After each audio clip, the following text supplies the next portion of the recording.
আর শাকিব খানের সঙ্গে যদি কখনো সুযোগ হয় বা এরকম ভাবে কথা এগোয়, কি চিন্তা ভাবনা করবে? না অবশ্যই, দেখো আমাদের তো বড় কোলাবোরেশন, ভালো কোলাবোরেশন ইজ ভেরি ইম্পর্টেন্ট। আর আমার ওনার সাথে কোনোদিন দেখা হয়নি, কোনোদিন আলাপ হয়নি ওনার সাথে, কিন্তু এই ভাইবটা আমি পাই যে ইজ ভেরি ডেডিকেটেড। অ্যান্ড আরেকটা যেটা খুব বড় জিনিস সেটা হচ্ছে যে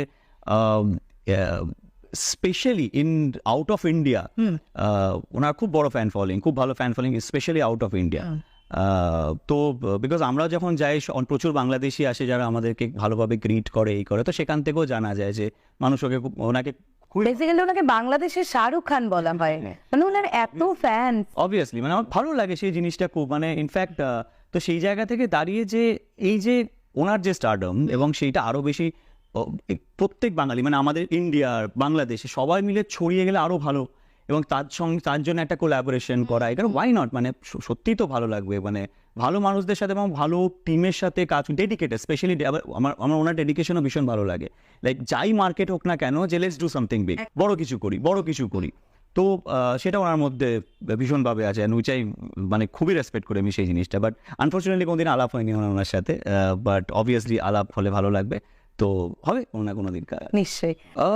আমি আগেও বললাম ওনার একদমই, যেহেতু ওনার সাথে আমার আলাপ নেই, একদমই নয়, তো সেই জায়গা থেকে আমি হয়তো অত ডিটেলসে, বাট হ্যাঁ অ্যাজ অ্যান অ্যাক্টর, একজন ফিল্ম ফ্র্যাটার্নিটির মেম্বার হওয়ার থেকে আমি এটা বলতে পারি আই এম রিয়েলি প্রাউড যে মানে অনেকে বলে না যে এই যে আমাদের বাংলা ইন্ডাস্ট্রি, বাংলাদেশ আর এখনকার ইন্ডাস্ট্রি মিলিয়েই বলছি, অনেকে একটু ছোট করে দেয়, ঠিক আছে, বাংলাদেশ এখানকার এই ইন্ডাস্ট্রি, বাংলা ইন্ডাস্ট্রি ছোট করে দেখে।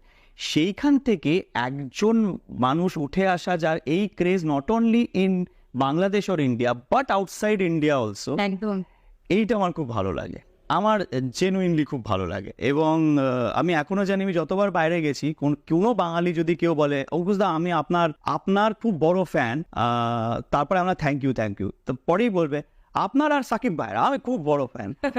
আর তো কোনো না কোনো সময়, এবার ধরো অন্য কেউ গেল, তাকেও নিশ্চয়ই বলবে, কিন্তু ওদের একটা নাম কমন থাকে, সাকিব ভাই আর কুস্তফা, তো এটা কমন থাকে। তো এটা আমার খুব ভালো লাগে এই জিনিসটা, যে তোরা যতই বল আমাদের বাংলাদেশ, মানে আমি আমাদের বাংলাদেশও বলছি অবশ্যই, আর ওটা আমার ওটা আমার বেরিয়েই যায় আমাদের বাংলাদেশ হিসেবে, আমি আলাদাভাবে দেখি না ওই দেশটা, বাংলাই তো আলটিমেটলি। তো এই যে আমাদের ইন্ডাস্ট্রিকে ছোট করা বা বাংলাদেশের ইন্ডাস্ট্রিকে ছোট করা, তখন মনে হয় যে কর ছোট বেটা, আমাদের এখানে আমার স্টার আছে যারা গ্লোবালিও ফেমাস, এরকম।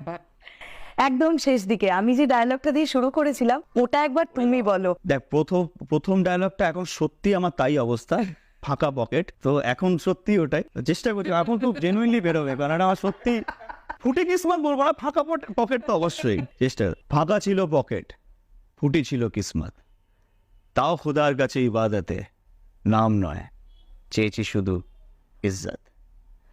আমার নাম না বদনাম আমি জানি না, কিন্তু সামনে এসে দাঁড়ালে সবার ফেটে গায়।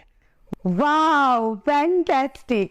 আপনাদের সকলের কাছে অনুরোধ রইল, এবারে ঈদে মুক্তি পাচ্ছে বাংলা ছবি মির্জা, সকলকে হলে গিয়ে মির্জা দেখতে হবে, ভালো লাগুক খারাপ লাগুক হলে যেতে হবে, আর ভালো লাগলে 5টা মানুষকে বলতে হবে, কেননা আমরা সবাই এখন একসঙ্গে, আমরা মেন স্ট্রিম মশালা ছবি আমাদের ইন্ডাস্ট্রি থেকেও প্রচুর হবে।